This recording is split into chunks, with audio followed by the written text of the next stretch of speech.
ว้าวလူများလုံးလုံးနည်းနည်းဒီမှာရတော့ဗမာစကားပြောသွားတယ်ကျွန်တော်ဗမာစကားသိမပြောသားလို့အားလုံးသိခါပေးပါ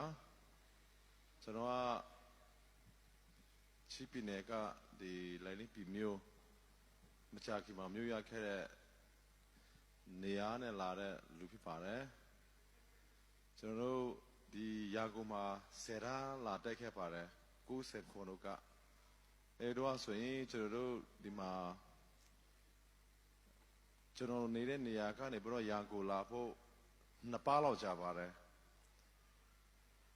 ဒီမှာဆယ်ရာပြည်တာနဲ့ကျွန်တော်အိန္ဒိယနိုင်ငံကိုခေါ်လေ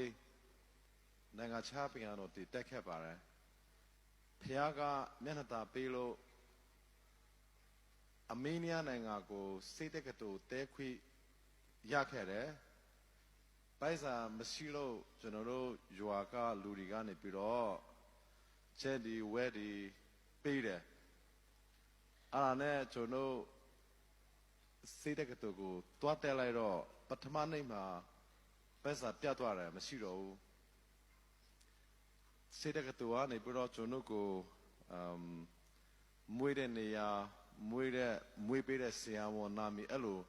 ရေးဖို့လိုလာပြီအဲ့တော့တချို့လူတွေကစိတ်တက်ကတူမှာနိုင်ငံတကာမှာဆိုတော့တော်တော်တိကျတယ်ဘသူကမွေးပေးတယ်လဲဘယ်နေရာမှာမွေးတယ်လဲစသဖြင့်ကျွန်တော်အလှည့်ကြားလာတော့ချစ်တောင်မှာဆိုရင်ကျွန်တော်တောမှာကလူတွေကမိဖို့ချောင်းမှာမွေးကြတာကိုဒါစိတ်ရောမှာမမွေးကြဘူးဆိုတော့ကျွန်တော်ကမိဖို့ချောင်းလို့ပြောလိုက်တော့စိတ်တက်ကတူကလက်မခါတော့အဲ့ဒါကျွန်တော်တောက်ထက်မဟုတ်ဘူးနွေးမရမိဖို့ချောင်းမှာမွေးကြတာဆိုတော့အမေကိုမွေးနေပြောပေးဖို့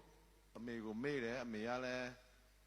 ကြောက်တခါမှမသွားဘူးတဲ့အမေဆိုတော့သူကကျွန်တော်မွေးနေတဲ့ပတ်သက်ပြီးတော့သူ့မှာလောကအထောက်ထားမရှိတော့ဘူးတားတော့မနေ့ပိုင်းမှာမွေးတယ်မိုးရွာနေတဲ့အချိန်မှာမွေးတယ်ဒါပါပဲဆိုတော့အဲ့လိုနဲ့ကျွန်တော်တို့ဆရာကိုတက်ဖို့ဆိုတာမတိလျော်ဘူးဒါပေမဲ့ဖះကမျက်နှာตาပေးလို့ကျွန်တော်အဖေဆိုရင်လည်းသူကတတန်းကိုအဝိတ်တင်နဲ့အောင်တယ်လို့သူပြောတယ်ဒါပေမဲ့ဘယ်သူမှမယုံဘူး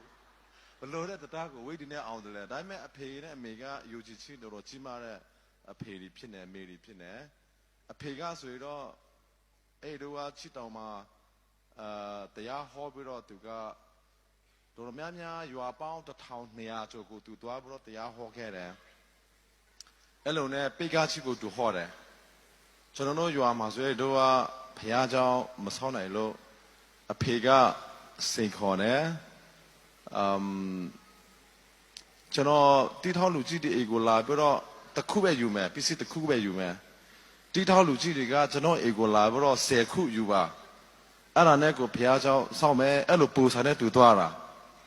ဘုရားတခင်ကကျွန်တော်တို့ကိုကြီးလွှမ်းကြည့်လို့သူဥတီတော်သားကိုပေးနိုင်ရင်ဘာဖြစ်လို့မိကဘုရားကိုပြန်မပေးနိုင်ရမှာလဲအဲ့လိုပူစာနဲ့တူသွားတယ်အဲ့တော့တချို့လူတွေကတော့သူတို့မိမတော်မှပေးတဲ့လူတွေရှိတယ်လို့ကြားတယ်ဒါပေမဲ့ဒါတော့ဆိုတော့မသိဘူးတိတိကျကျတော့တချို့လူတွေကလည်းမိမမရနိုင်တဲ့လူတွေဆိုတော့ရှိတယ်အဲ့မှာသူတို့အချိုင်းဆိုတခုကိုပေးပြီးတော့အဖေကိုဆူတောက်ခိုင်းတော့မိမရချတယ်လို့လည်းပြောကြတယ်ပြီးတော့တချို့လူတွေခလေးမရနိုင်လို့ဖះကိုယူချချင်းနဲ့အဲ့လိုမျိုးစစ်ချက်ပြီးတော့ခလေးရတယ်အဲ့ဒါတွေအများကြီးရှိတယ်အဲ့ဒီအချိန်မှာတော့ကျွန်တော်ကအမေနီးယားနိုင်ငံစစ်တက်ကတူရောက်နေပြီဆိုတော့တိတ်မသိတော့ဘူးအဲ့လိုနဲ့ကျွန်တော်မွေးနေ့တောင်မှကျွန်တော်ကမသိဘူးဆိုတော့တိတိကျကျမရှိတော့မွေးနေ့ကအဲ့လိုမွေးပေးတဲ့ဆရာဝန်လို့ရေးရမယ့်နေရာမှာမွေးပေးတဲ့ဆရာဝန်ကတော့မှမရှိဘူးဆိုတော့ဘသူနာမည်ကိုထည့်မလဲဆိုတော့ကျွန်တော်အမေနာမည်လဲကျွန်တော်ထည့်လိုက်တယ်ဘလို့လဲစိတ်တက်ကတူကအယူချီတိတ်မရှိတော့ဘူးပေါ့ကျွန်တော်ပေါ်မှာလေနိုင်ငံခြားကအဲ့လိုနဲ့ကျွန်တော်ပဲစာပြတ်သွားတော့သူတို့ကမိအဖေမေကပဲစာမပေးဘဲနဲ့ဒီနိုင်ငံခြားကိုမလွှတ်ဘူးမိရွာနာမည်ကိုပြောလိစာကိုပြောလို့ပြောတော့လိုင်းလေးပြည်ရွာချီးပြည်နဲ့တောင်ပိုင်းမတူပြည်မြို့နယ်မြန်မာနိုင်ငံလို့ရေးတော့သူတို့ကကဘာမေပုံမှာကျွန်တော်တို့ရွာကိုရှာတော့မတွေ့တော့ဘူးမိကဘာမှာရှိတဲ့ဒီရွာမရှိဘူးလားအဲ့လိုလာလေနောက်ဆုံးကျတော့ကျွန်တော်လည်းဒါတော့မဖြစ်တော့ဘူးဆိုပြီးတော့ကြောက်ပဲထိုးလိုက်တော့ပြီအဲ့မှာကျွန်တော်လည်းဒုက္ခရောက်ပြီးတော့ Emma, to a Tusana Garo, General American Nanga, American Nanga, Lucidia, Emma American Nanga, Tayuka Lurine, Piaggio Matuide, Pero Tokuria Nanga, Lurine Tuide, England Nanga, Lurine Tuide. To look at Chanoco, Temichu Lavi, Elubo, no Piaga Veneta Pelo, Turune Paulara. So to look at Chanoco, Guria Nanga, Luriga, Guria Talutina. Chanoa Chimpita, so that the Matilo. ကျွန်တော်ကကိုရီးယားစကားနဲ့လာပြောတာကျွန်တော်လည်းမသိဘူးသူတို့ကပဲကျွန်တော်ကိုအဲ့လိုပြန်ချစ်ရှုပြီးတော့နောက်ဆုံးကျတော့ကျွန်တော်အင်္ဂလန်နိုင်ငံကနေပြီးတော့scholarship ရသွားတယ်လာတာမျိုးကနေပြီးတော့တနေ့တော့အဲ့ဒီ scholarship အဖွဲ့နဲ့အတူကျွန်တော်တို့လွှတ်တော်အင်္ဂလန်နိုင်ငံလွှတ်တော်ကလူကြီးကဘာကောင်းမြို့ကိုလာတယ်သူတို့ကလေပြပေါ်မှာအဲ့ဒီ scholarship အဖွဲ့ကလူကြီးကနဲ့ကျွန်တော်အကြောင်းကိုလွှတ်တော်ကလူကြီးကိုပြောတယ်ဆိုတော့သူတို့တယောက်နဲ့တယောက်မတီးဘူးနော်လေပေါ်မှာအတူထိုင်မိလို့ကျွန်တော်အကြောင်းထွက်လာတယ်အဲ့လိုဖြစ်နေဆိုတော့လွှတ်တော်အမားကနေပြီးတော့လွှတ်တော်ဥက္ကဋ္ဌကိုပြောပြီးတော့လွှတ်တော်ဥက္ကဋ္ဌကကျွန်တော်အကြောင်းကိုစိတ်ဝီစားလာတယ်အမေးနိုင်ငံကိုလာဖို့ဆိုပြီးတော့ကျွန်တော်ကိုစာရေးတယ်သူကအမေးနိုင်ငံမှာစာအကြောင်းကိုတီးတယ်အဲ့လိုလွှတ်တော်အမကပြောတယ်ဆိုပြီးတော့ကျွန်တော်ကိုလွှတ်တော်တစိမ့်နဲ့ရိုက်ပြီးတော့စာရေးတယ်ကျွန်တော်စိတ်တက်ကတူကအဲ့ဒီစာကိုကျွန်တော်ကိုလာပြီးတော့ကျွန်တော်ကစာကိုကြည့်တော့လာသွားတာပေါ့ဒီစာကဘယ်ကလာတယ်လဲဘယ်လိုစတယ်လဲကျွန်တော်မသိတော့ဘူးအဲ့လိုနဲ့သူတို့ကအမေနိုင်ငံကိုလွှတ်တော်ကလာပြီးတော့အဲ့ဒီလွှတ်တော်ဥက္ကဋ္ဌကကျွန်တော်ကိုမေးဆက်တာပေါ့သူကအိုးစာရဲ့အမေဖြစ်ဖို့ဖခင်ကကျမကိုပြောတယ်လို့ပြောလိုက်တယ်ကျွန်တော်ကလည်းမယူလို့ထွက်ပြေးမလို့အဲ့ဒီမှာလေလွှတ်တော်ကစားရီဆိုတော့ကျွန်တော်ဘာလွှတ်တော်လဲဘာကျွန်တော်ကနားမလည်နိုင်တော့ဘူးအဲ့လိုနဲ့သူကဘယ်လိုပဲဖြစ်ဖြစ်သူဟယ်လီကော်ပတာဟိုက်စကီတစိကိုအမေနီးယားနိုင်ငံတမတာကပေးတယ်တပအတွင်းသူနဲ့ကျွန်တော်ခီးပါပြီးတော့အဲ့လိုနဲ့ကျွန်တော်အကြောက်ကိုအများမေးတယ်အဲ့လိုနဲ့နောက်ဆုံးကျတော့သူကလာတာမြို့ကိုလာပါလို့ကျွန်တော်ကိုဖိတ်ခေါ်တယ်အဲ့လိုနဲ့လာတာမြို့ရောက်သွားတော့အင်္ဂလန်နိုင်ငံမှာလာတာမြို့ကမြို့တော်ဆိုတော့လေသူတို့မှာလေဆိပ်ကအချစ်ဟီဒရိုလေဆိပ်လို့ခေါ်တယ်အဲ့နေရာကိုရောက်သွားတော့လေဆိပ်မှာရှိတဲ့တော်ရှိတဲ့ပုဂ္ဂိုလ်တွေကကျွန်တော်အယုတ်ကိုကြည့်တယ်လွှတ်တော်ဥက္ကဋ္ဌဖိတ်စာကိုကြည့်တော့မယုံတော့ဘူးတခါတည်းနဲ့ဖားလိုက်ပြီကျွန်တော်ဘလုံးနဲ့ဒီလွှတ်တော်ဥက္ကဋ္ဌကိုတိတယ်လဲလို့မေးတော့ကျွန်တော်ကလည်းသူတို့လေပေါ်မှာနှစ်ယောက်ထိုင်ပြီးတော့ကျွန်တော်အကြောက်ကိုပြောလို့တိတယ်အဲ့တော့ပြောတော့ तू ကမယူတော့ဘူးဆိုတော့တခါတလေဖခင်ကမျက်နှာတာပေးတာဟာယူနိုင်ဖို့ခက်တယ်အဲ့လိုပေါ့နော်လူယူနိုင်ဖို့မရှိဘူးဆိုတော့ကျွန်တော်ထွက်လာမဲ့အချိန်မရောက်တဲ့အခါမှာမထွက်လာတော့လွှတ်တော်ဥက္ကဋ္ဌကသူတို့စီကိုပြောတော့သူတို့ကနေပြီးတော့ကျွန်တော်ကိုလာလွှတ်ပေးတယ်အဲ့လိုနဲ့အဲ့ဒီမှာကျွန်တော်ကိုဖမ်းမိတဲ့အဲ့ဒီဒလာဝကလူကြီးတွေကိုသူတို့ကနော်ကျွန်တော်ကိုပြတောက်ပါတာပေါ့အဲ့မှာအဲ့နဲ့ကျွန်တော်ထွက်လာတော့လွှတ်တော်ဥက္ကဋ္ဌနဲ့လူကြီးတွေကကျွန်တော်ကိုပါးတွေပေးတယ်ပါးပေးတော့ကျွန်တော်ချစ်တောင်မှာပါးတွေပါတွေကမကင်ဘူးเนาะကျွန်တော်ကကြက်ဖားတွေဝက်ဒါတွေပဲကင်တာကိုဆိုတော့နောက်ဆုံးကျတော့အဲ့ဒီပါးကိုကျွန်တော်ကြက်ဖားကင်တယ်လို့ပြောင်းပြကင်ပြီးတော့ချီပေါရွဲတွေကင်တယ်လို့အဲ့လိုလာတာမျိုးထက်မှာပေါ့မမိုက်တော့ဘူးနဲ့အဲ့ဒီလွှတ်တော်ကလူကြီးတွေကနေပြီးတော့ကျွန်တော်ကိုစာမောနေသလားပိုင်းရပါတယ်ဆိုတော့ကျွန်တော်လည်းမသိတော့ဘူးဆိုတော့မေအောက်ရထားရောက်သွားတယ်မေအောက်ဆိုတော့ကျွန်တော်တခါမှမတွားဘူးဆိုတော့မေအောက်မှာလေမေအောက်တမိုင်လောက်မေကိုတူးပြီးတော့မေအောက်မှာပဲရထားလာတာမျိုးမှာကိုလိုတွားတယ်ဆိုတော့အဲ့ဒါမှရထားပေါ်မှာသူတို့ကိုလိုတဲပြီးကျွန်တော်ကလူတွေအများလုံးအားကြီးတော့ကျွန်တော်လည်းမျက်စိလဲပြီးတော့ပျောက်သွားတာအဲ့ဒါနဲ့သူတို့ကကျွန်တော်ပျောက်သွားမှတီးလာတော့သူတို့လာတာမျိုးကရဲတွေကိုပြောတယ်ကျွန်တော်ဒီတောက်ပေါ်ကချစ်တောက်ကလူတယောက်ခေါ်လာပြီးတော့မှားသွားပြီးသူပြောင်းသွားလို့ရှာပေးပါဆိုပြီးတော့ရဲတွေကလည်းကျွန်တော်ကိုလေဆိပ်မှာဖားတော့ကျွန်တော်လည်းသူတို့ကိုမတွေးချင်တော့ဘူးဟောတော့ပြောင်းပြအကုန်လုံးအဲ့လိုဖြစ်ပြီးတော့နောက်ဆုံးကျတော့ကျွန်တော်နောက်ကနေလာပြီးတော့မိအစာဟုတ်တယ်လားလို့လာတော့ကျွန်တော်ဟုတ်ပါတယ်ဘယ်လိုကျွန်တော်နာမည်ကိုတည်တယ်လဲဟိုမှာလွှတ်တော်ဥက္ကဋ္ဌကြီးကစောင့်နေတယ်အဲ့လိုနဲ့သူကပြောတော့သူကသူ့ချီကိုခေါ်သွားတော့သူကနေပြီးတော့တာကျမကိုနှလုံးရောဂါမပေးနဲ့ဆိုပြီးတော့ပြောတယ်အဲ့လိုနဲ့ကျွန်တော်တို့လာတာမှာကျွန်တော်9နှစ်လောက်အဲ့လိုကျွန်တော် နေခဲ့တာပေါ့နော်စိတ်တက်ကတူတက်ဆေးဦးစစ်လွတ်တော့ဥက္ကဋ္ဌတွေဆိုတော့လူတိတွေများတယ်အင်္ဂလန်နိုင်ငံမှာ Oxford တက်ကတူတို့နော် Cambridge တို့ဒီမျိုးပေါ့ကျွန်တော်မှာကြီးမားတဲ့ဆရာဝန်ကြီးတွေနဲ့ကျွန်တော်တို့ပေါင်းလာပြီးတော့ဖခင်ကမျက်နှာသာပေးလို့နောက်ဆုံးကျတော့ချစ်တောင်မှာဝါအတီးတီးပြီးတော့ဝါတည်တယ်အဲ့ဒီနှစ်မှာစားအစာငါးချီဖြစ်သွားတယ်တောက်ပိုင်းမှာဘယ်သူမှလာကူမဲ့လို့မရှိတော့ကျွန်တော်ကအဲ့ဒီလွှတ်တော်ကလူကြီးတွေကိုပြောတယ်အဲ့အမှတခုမိတာရှိတယ်လွှတ်တော်မှာစကားပြောဖို့ကျွန်တော်ကိုဖိတ်တယ်အင်္ဂလိပ်စကားတွေကမပြောတတ်သေးဘူးတနင်္လာရီလောက်စကားပြောတော့ဘယ်သူမှကျွန်တော်အင်္ဂလိပ်စကားကိုနားမလဲတော့ဘူးအဲ့မှာဒုက္ခအကြီးကြီးရောက်သွားတယ်လွှတ်တော်မှာထမင်းစားမယ်ဆိုပြီးတော့ထမင်းထုတ်လာတော့သူတို့မှာတော့တကက်ထမင်းဆိုတာလည်းဒီတိုင်းမစားဘူးလေသူတို့ကမစားခင်မှာစားတဲ့ထမင်းအဲ့လိုအများကြီးရှိတာပေါ့နော်ဆိုတော့ကျွန်တော်ကအဲ့လို starter လို့ခေါ်တဲ့နော်အစားအစာကောင်းအောင်စားတဲ့ထမင်းကိုကျွန်တော်အဝါစားလိုက်ပြီဒါလည်းလဲစားတယ်ဆိုတော့ main course လာတော့ကျွန်တော်မစားနိုင်တော့ဘူးအဲ့ဒါထမင်းတော့မစားတတ်ဘူးနော်အဲ့လောက်ထိအစစ်ကျွန်တော်နေခဲ့တာပေါ့တို့ညလည်းပဲဖခင်ကမျက်နှာသာပေးလို့အမေတော့ကျွန်တော်ကင်ထုတ်တယ်လို့ကျွန်တော်ခါယူတယ်နောက်ဆိုကြတော့ကျွန်တော်ကအဲ့လိုချစ်ပင်နေမှာစားစရာမရှိတာဖြစ်သွားတော့လာတာမျိုးမှမနေတော့ဘဲနဲ့ကျွန်တော်ချစ်တော်ကိုလာဖို့လာတာကလူကြီးတွေကိုပြောတော့သူတို့ကလက်မခံတော့ဘူးမင်းမသွားနဲ့အိုးမင်းလာတာမျိုးကိုလာတဲ့လူတိုက်ကဘယ်တော့မှပြန်မသွားချင်ဘူးပေါ့ဘာဖြစ်လို့အမေပြန်သွားဖို့တော့ကိုပြန်သွားဖို့ပြောတယ်လေအဲ့လိုကျွန်တော်ကိုမေးတဲ့လူတွေရှိတယ်ဒါပေမဲ့ကျွန်တော်စိတ်ထဲမှာဖခင်ကသွားခိုက်တယ်လို့ကျွန်တော်ခါယူလို့အဲ့လိုနဲ့ကျွန်တော်လာတဲ့အခါမှာပြန်လာတဲ့အခါမှာသူတို့အကုန်လို့ကျွန်တော်နောက်ကိုလိုက်လာပြီးတော့လေအဲ့ဒါမှရှိတဲ့ငါးမခောက်ပန်းချီเจ้าကိုသူတို့ကယူပြီးတော့အင်္ဂလန်နိုင်ငံလွှတ်တော်ကိုပြောတယ်အဲ့လိုနဲ့လွှတ်တော်ကနေပြီးတော့ဆိုးဖြတ်ချက်ချပြီးတော့နောက်ဆုံးကျတော့ကျွန်တော်ချိပင်းတဲ့တောင်ပိုက်တစ်ခုလို့ရဲ့6လစားစင်ကိုအင်္ဂလန်နိုင်ငံဆိုရကကျွန်တော်ကိုပေါင်နဲ့2တန်းလောက်ပေးသွားတယ်အဲ့ဒါလည်းအောက်ဖွယ်ပေါ့နော်တကယ်အောက်ဖွယ်ပဲဒါကတော့လုံးဝမရှိတဲ့ဥစ္စာကိုရှိလာတဲ့ဥစ္စာပဲနော်ဖေရကျွေးတော်ကြောက်ပေါ့အဲ့လိုနဲ့ကျွန်တော်တို့အင်္ဂလန်နိုင်ငံကိုပြသွားတော့အဲ့ဒီအချောက်လေးတွေကိုအင်္ဂလန်နိုင်ငံရဲ့ဘီကတီးသွားတယ်အင်္ဂလန်နိုင်ငံဘီတီးသွားတော့ကျွန်တော်နဲ့ဘီနဲ့တွေးဖို့အစီရှိလာပြီနော်ကျွန်တော်ဘီတွေးမယ်ဆိုတာလည်းစိတ်မှမကူဘူးတခါမှတော့ဘီကိုတွေးတော့မယ်ဆိုတော့ဒီတိုင်းလက်နှုတ်ဆက်လို့လည်းမရဘူးသူကလက်နှုတ်ဆက်မှဆိုတော့နှုတ်ဆက်ရမှာ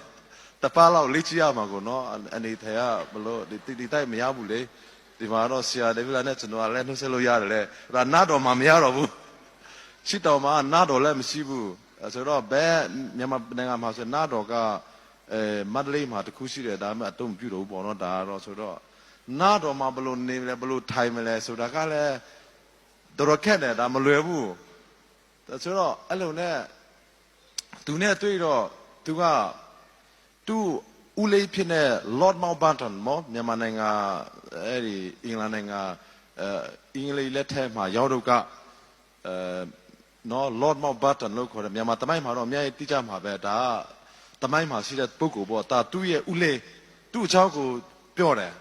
ကျွန်တော်လက်ရောက်လာတော့ဝါတီတီချီအချောက်ကိုပြောတယ်အဲ့တော့ဘီကဝါကအတီတီတလားမချဘူးလို့ကျွန်တော်ကိုမေးတယ်ကျွန်တော်ကလည်းဟုတ်ကဲ့ဘီဒါကတော့250မှာတစ်ခါပဲဝါကတီးတယ်ဒီတိုင်းတော့မြည်လို့မရဘူးတော့သူဝါတီးတာကိုစိတ်ဝင်စားလာတယ်နောက်ဆုံးကျတော့လေဘာမှမဆိုင်ဘူးအဲ့လိုနဲ့နောက်ဆုံးကျတော့သူကဒါနဲ့ဆိုဒီအစည်းအဝေးပြီးသွားရတော့အတွေးမှုချိနဲ့တွေးပြီးတော့အတွေးမှုကဒီငလန်နိုင်ငံဆရာဝန်တွေကိုခေါ်ပြီးတော့အမိကိုဆေးရွားတွေပါတယ်ကူညီမှဖြစ်မယ်ဆိုပြီးတော့ကျွန်တော်ကိုဆေးကူညီလာတယ်ဆေးဝါးကူညီလာတယ်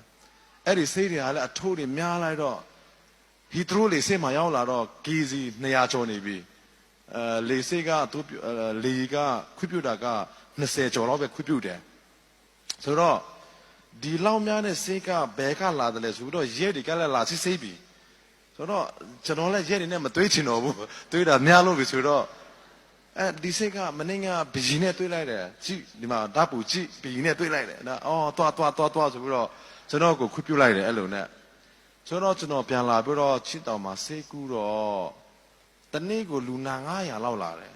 နော်ဖဲနဲ့လာပြီးတော့ အဲ့ဒီတော့မှလည်းအဲ့ဒီလူနာ900အတွက်ကိုကျွန်တော်ထမိချဲရမယ်ကျွန်တော်အကိုလို့စီရမယ်နော်အကိုလို့ပေါ့အဲ့ဒါမှစိတ်ခါလည်းမရှိဘူးဘာမှမရှိဘူးဆိုတော့ကျွန်တော်လည်းတေခါနေဖြစ်သွားပြီလေးလာနေတော့လေကျွန်တော်တေမလားရှိမလားမသိတော့ဘူးကျွန်တော်လည်းအဲ့ဘာလဲကျွန်တော်ဘာလူနာဖြစ်သွားတယ်ဒါတော့မဖြစ်တော့ဘူးဆိုပြီးတော့နောက်ဆုံးကျတော့ကျွန်တော်ဘုရားကိုဆုတောင်းတယ်ဘုရားကျွန်တော်ကိုကူညီပါမှားဆပါဆိုပြီးတော့ဘုရားကဒါဆိုတော့တရွာကနေပြီးတော့2ယောက်ခေါ်ပြီးတော့တီတာပေးပါဘယ်လိုလဲစိတ်မလဲဘယ်လိုစိတ်တောင်းမလဲဘယ်လိုညက်ဖြားဆိုသူတို့ကလည်းသူတို့ကူးလို့ရတာပေါ့နော်ခေါင်းကိုက်တာလေးများတော့ကျွန်တော်ရှိကိုလာလို့မရတော့ဘူးဝတ်ရှောဝတ်ပြသူတို့ကလည်းသူတို့အိမ်မှာကူးလို့ရတယ်ဆိုတော့အဲ့လိုနဲ့ကျွန်တော်လူ900ကိုတီတာစားပေးလာတယ်လူ900ရွာပေါင်း200ကျော်ကပေါ့အဲ့လူ900ကလည်းရောက်လာတော့သူတို့အတွဲလဲလူကလည်းများကျွန်တော်ကလည်းနော်အဲ့မှာစေးတဲ့ကတူကစင်ခါစားဆိုတော့မှကျွန်တော်ကိုဟာနဲ့ကျွန်တော်ဘယ်လိုနေရမလဲတီတာပြတဲ့ရမှာကိုအဲ့တော့တော်ခက်တယ်ဒါပေမဲ့ဖះတကယ်မှဆမှုကြောင့်အဲ့ဒီတီတာကိုအောင်ပြီဆိုတာပြီးဆုံးနိုင်ခဲ့တယ်ဆရာဝန်မရှိတဲ့နေရာမှာဘယ်လိုနေရမလဲတဲ့ကတူစေယုံမရှိတဲ့နေရာမှာဘယ်လိုနေရမလဲနားမရှိတဲ့နေရာမှာဘယ်လိုနေရမလဲဆိုပြီးတော့အကောလို့ကျွန်တော်တီးပေးတယ်အဲ့နဲ့ဆိုအခုဆိုတော့ရွာပေါင်း900ကျော်ကနေပြီးတော့ရခိုင်ပြည်နယ်အပါဝင်ချင်းပြည်နယ်တောင်ဘက်ကလူတွေကအခုဆို1000ကျော်ကျွန်တော်တီတာပို့ချနိုင်ခဲ့တယ်အဲ့ဒီပို့ချနိုင်တာကိုဒေါ်များနိုင်ငံတကာမှာတိလာပြီးတော့ပကြီးကလည်းပိုးပြီးတော့စီဝေစားလာတယ်အဲ့ဒီအကြောင်းကိုလေကျွန်တော်လည်းတိတ်မဆိုင်တဲ့ဥစ္စာပဲဒါပေမဲ့လည်းနောက်ဆုံးကြတော့ပကြီးကကျွန်တော်ရဲ့နာယာကဥက္ကဋ္ဌကြီးဖြစ်လာတယ်နော်လိုက်လိပြီးတော့မှဖွဲ့ထားတဲ့အဖွဲ့အစည်းမှာသူကနာယာကလို့ကျွန်တော်နဲ့သူနဲ့တွေ့တဲ့အချိန်မှာကျွန်တော်နှစ်တိုက်သူနဲ့တွေ့တာကိုလာတာမှာနားတော်မှာဆိုတော့သူနဲ့တွေ့တဲ့အချိန်မှာသူကလို့ပြောတယ်ဆိုတော့နာယာကမိအဖွဲ့အစည်းမှာငါနာယာကဖြစ်ခွင့်ပြုမလားလို့ကျွန်တော်ကိုမေးတယ်ကျွန်တော်ကလည်းသူနှောက်တယ်လို့ထင်လို့ခရုမဆိုင်ဘူးဖြစ်ကောင်းမှာပေါ့အဲ့လိုပြောလိုက်တာပေါ့နော်ဒါပေမဲ့သူ့အတွေးမှုတွေကအစည်းအဝေးပြီးသွားရတော့မင်းဘီကနေပြီးတော့နာယာကဖြစ်ဖို့မင်းကိုကားလှခဲ့တယ်မင်းလေးစားတယ်ပါတယ်ပြောပါနော်နာတော်ကနေပြီးတော့စာပို့ဖို့ရှိမယ်ဒါနဲ့ပတ်သက်ပြီးတော့လို့ပြောတယ်ကျွန်တော်ကလည်းလိုက်လိပြီလေးစာကိုပေးရတော့စာရောက်မှာမဟုတ်ဘူးတော့လာတာမျိုးကကျွန်တော်ရဲ့မိတ်ဆွေတွေလေးစာမှာပို့လိုက်ပါလို့ပြောလိုက်တော့သူ့အတွေးမှုတွေကကျွန်တော်အင်္ဂလန်နိုင်ငံမှာဆိုရင်ဘီကနေပြီးတော့စာတစောင်ရဖို့ကိုနော်စူးစမ်းတာပေါ့ဘလို့မှရနိုင်မှာမဟုတ်ဘူးဒီစာတစောင်ဟာဒီလောက်ရေးကြည့်တယ်လေဆိုတာမင်းမသိဘူးလားမင်းလေးစာကိုပေးပါလို့ပြောတော့ကျွန်တော်ကလေးစာမရှိဘူးလိုက်လိပြီမှာတော့ပို့ရတော့စာတိုက်မရှိဘူးပြောတော့မှာဆိုတော့လာတာမှပဲပို့လိုက်ပါဆိုပြီးတော့အဲ့လိုနဲ့အခုဆိုသူကကျွန်တော်တို့နိုင်ငံကားလို့လာတယ်အဲ့လိုနဲ့ဘုရားကျွတ်တော်ကြောင့်သူနဲ့ပတ်သက်ပြီးတော့ကျွန်တော်တို့ဒီလေစိတ်အကြောင်းကိုပြောတယ်ကျွန်တော်ကလည်းချစ်ပြည်နယ်မှာဒီကာကွယ်ဆေးတွေပို့ရမယ့်အခါမှာလပ်ပါဆက်တွေမရှိဘူးပြီးတော့ကျွန်တော်တို့ဆေးဝါးတွေပို့ဆောင်တဲ့အခါမှာလပ်ပါဆက်တွေမရှိဘူးလူတွေကလည်းအမှန်တော့လာတွေကလည်းနဲ့ဆိုတော့ကျွန်တော်တို့လေစိတ်အကြောင်းကိုပြောလာတယ်ဆိုတော့ဘုရားလည်းအတာကိုတော့ထောက်ခါတယ်အင်္ဂလန်နိုင်ငံမှာအဖွဲ့အစည်းအကြီးကြီးရှိတယ်အဲ့ဒါက Mission Aviation Fellowship လို့ခေါ်တယ်အဲ့ဒီအဖွဲ့အစည်းနဲ့ကျွန်တော်ချစ်ဆက်လာပြီးတော့အခုဆိုဖခင်ကျေးတော်ကြောင့်လိုက်လိပြီမျိုးမှာကျွန်တော်မွေးတဲ့ရွာမှာကျွန်တော်မွေးနေတော့မတိတဲ့ရွာမှာကျွန်တော်ကလေဆိပ်ဆောက်ဖို့ဖခင်ကလှုပ်ပိတ်နေတယ်အခုကအဲ့လေဆိပ်က2020မှာကျွန်တော်ပြီးသွားဖို့ဒီနှစ်မေလမှာပြီးသွားဖို့ကျွန်တော်စူးစမ်းနေတယ်အဲ့ဒါမှပြီးသွားတော့ဆရာဒေးဗစ်လာကိုကျွန်တော်တို့ခေါ်မလို့လဲအဲ့ဒါမှတရားဟောဖို့တောင်ပေါ်မှာတရားဟောဖို့တခိခေတော့ကလည်းကျွန်တော်တို့ယူချင်တဲ့အဲ့ဒီစီမတက်ခရအခါချင်းကအငယ်အခါချင်းကကိုဖတ်ရင် Sermon on the Mount ဆိုတာရှိတယ်တခိခေတော့ကအမေရာတောင်ပေါ်မှာပဲတရားဟောတာကိုတွေ့ရတယ်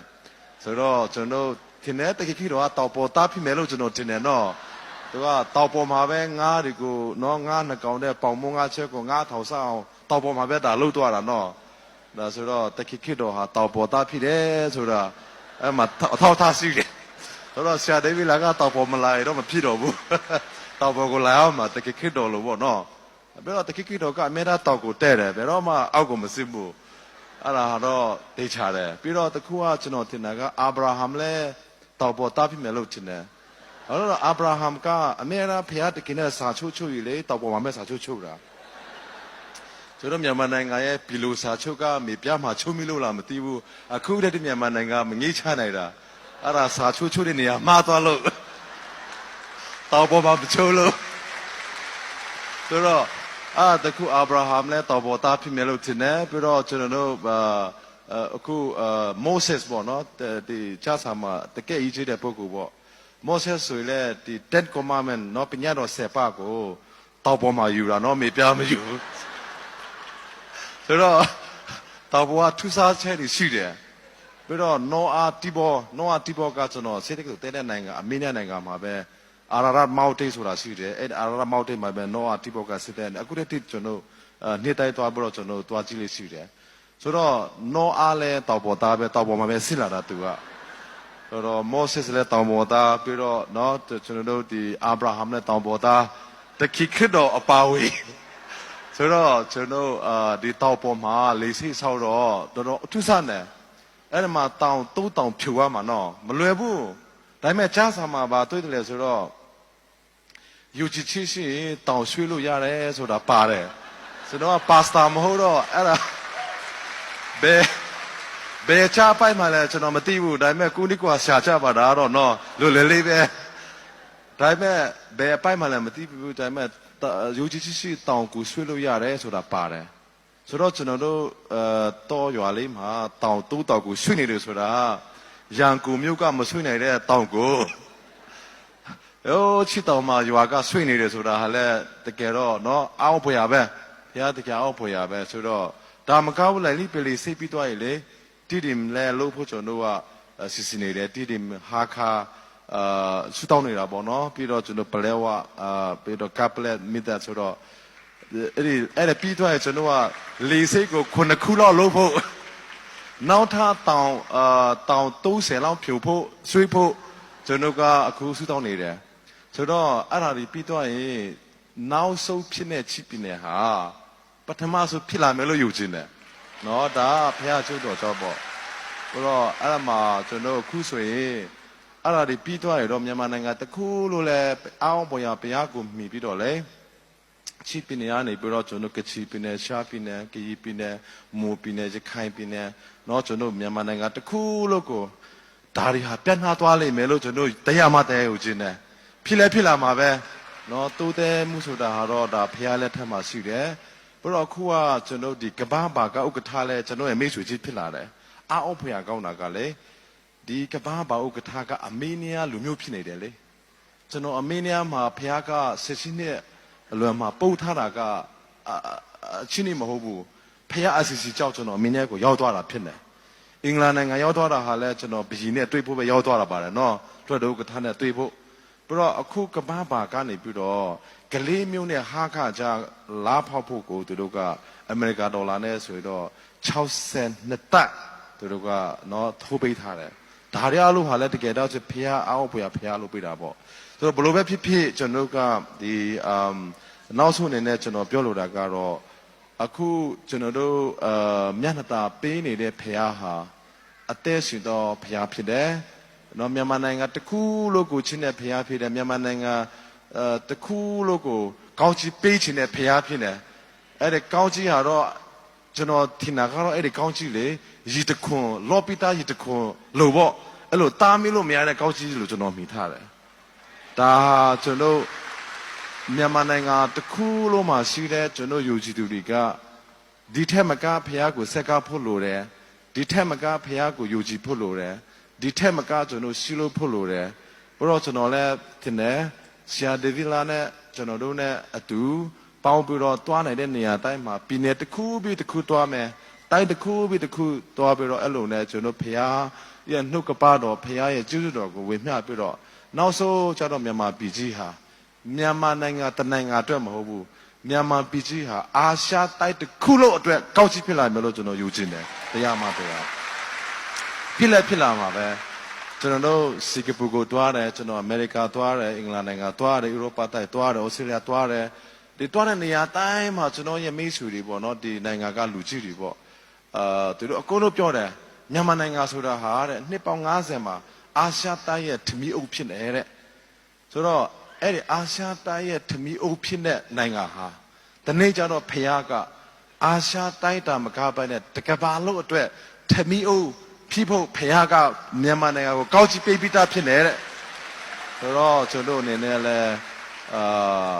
ဘယ်လိုပြောမလဲမျိုးလိချက်မမေ့ရဘူးကျွန်တော်အရာရာခတ်သိကိုလုံးနိုင်တဲ့ဖះရှိတယ်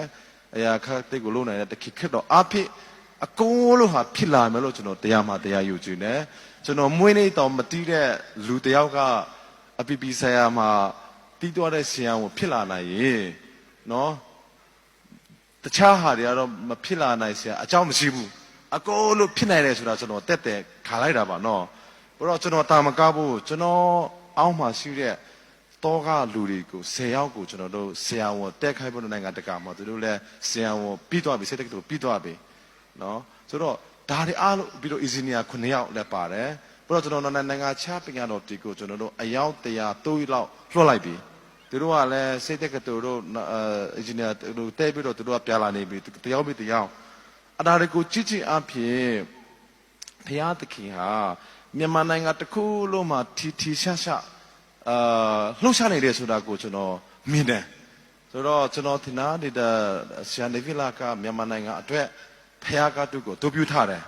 နော်အမေရိကန်နိုင်ငံတို့မှာဘီလီဂရာဟမ်ကိုတူချေတူနိုင်မှာဖះကသူတို့နိုင်ငံအတွက်အတိုးပြထားတယ်လို့ဆရာနေဗီလာတို့ဟာလည်းကျွန်တော်မြန်မာနိုင်ငံအတွက်တာမကပဲနဲ့တကဘာလုံးမှာရှိတဲ့ကျွန်တော်လူတွေအတွက်ဖះကအတိုးပြနေတယ်ဆိုတော့ဒါတွေအားလုံးဟာကြည့်မယ်ဆိုရင်ဖះတခိကကျွန်တော်အားလုံးကိုကောင်းချီးပေးဖို့ပြီးရှင်နေတယ်ဆိုတော့ကိုကျွန်တော်တရားမှတရားယုံကြည်လို့တက်တက်ခါပါတယ်အားလုံးကျေးဇူးတင်တယ်အရောက်စီတိုက်ကိုဘုရားတင်ကောင်းချီးပေးပါ